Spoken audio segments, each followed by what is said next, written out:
తెలంగాణ రాష్ట్రంలో చెట్లను పూజించే సంస్కృతి ఎక్కువగా ఉంటుందని మందరి మాజీ ఎమ్మెల్యే పుట్ట మధుకర్ అన్నారు.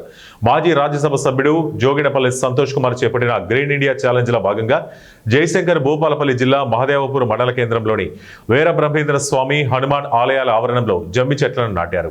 ఈ సందర్భంగా పుట్ట మధుకర్ మాట్లాడుతూ జోగినపల్లి సంతోష్ కుమార్ ఆలోచన చాలా గొప్పదని, భావితరాల భవిష్యత్తుకు చెట్లు ఎంతో ఉపయోగపడతాయని ఆలోచనతో గ్రీన్ ఇండియా ఛాలెంజ్ తీసుకోవడంతో పాటు చెట్లకు ప్రజలకు అనుసంధానంగా పనిచేసేలా కార్యక్రమాలు చేపడుతున్నామన్నారు.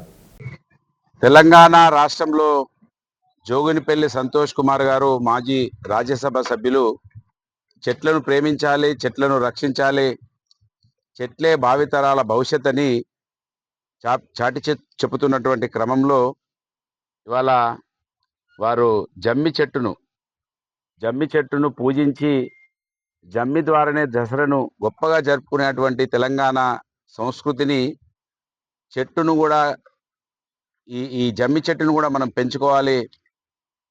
ఏ చెట్టునైనా పూజించేటువంటి సంస్కృతి భారతదేశంలో, దాంట్లో మరీ ముఖ్యంగా తెలంగాణలో బతుకమ్మ పేరుతోటి పూలను పూజించేటువంటి గొప్ప సంస్కృతి ఆడవాళ్ళతో కార్యక్రమం ఉంటుంది కనుక చెట్లను ఇంకా గొప్పగా ప్రజలను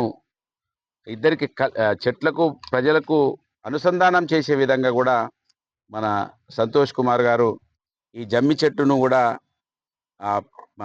ఆలయ ప్రాంగణాలలో పెట్టించే కార్యక్రమాన్ని తీసుకొని ఇవాళ వారి టీము మా దగ్గరికి వచ్చి ఈ జమ్మి చెట్లు నాటే కార్యక్రమాన్ని ఇవాళ మాదేపూర్ గ్రామంలో వీర బ్రహ్మేంద్ర స్వామి ఆలయంలో, తర్వాత మాదేపూర్ గ్రామంలో హనుమాన్ ఆలయంలో 2 చెట్లను కూడా నాటడం జరుగుతూ ఉన్నది. ఇది గొప్ప కార్యక్రమం. జోగినిపల్లి సంతోష్ కుమార్ గారు ఈ కార్యక్రమాన్ని ఇదే విధంగా గ్రీన్ ఇండియా ఛాలెంజ్ కావచ్చు, చెట్లను ప్రేమించడం కావచ్చు, ఈ కార్యక్రమాన్ని ఇంకా ముందుకు తీసుకెళ్లాలని మరి ఆకాంక్షిస్తూ వారికి హృదయపూర్వకంగా శుభాకాంక్షలు. ఈ కార్యక్రమంలో పాల్గొన్న మా బీఆర్ఎస్ పార్టీ శ్రేణులందరికీ కూడా హృదయపూర్వకంగా ధన్యవాదాలు, నమస్సుమాంజలు.